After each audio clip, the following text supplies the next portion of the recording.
les peurs et les rêves que révèle Aladdin chez toi, si c'est ton Disney préféré. Comme je le disais dans un post précédent, je suis persuadée et intimement convaincue que les films Disney que nous aimons représentent une partie cachée soit de nos rêves, soit de nos peurs. C'est jamais anodin. Et du coup, je vais répondre à ce commentaire en parlant du film Aladdin, ce que moi je perçois de ce film.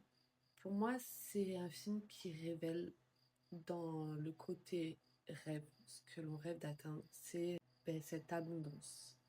Déjà, cette abondance financière que l'on prend, ce rapport à la richesse,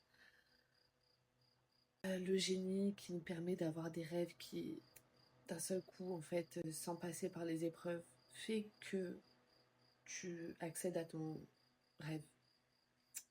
Et la peur que cela révèle à mes yeux, c'est donc cette peur de manquer qui va en rapport avec le fait de vouloir cette abondance, qu'elle soit financière ou sur le positionnement social, comment on est perçu aux yeux des autres.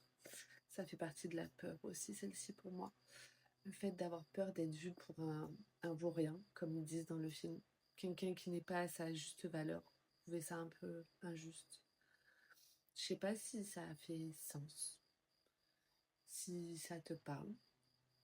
Et si tu perçois les mêmes choses, il y a toujours plein d'autres aspects dans les films Disney, qu'on soit bien d'accord.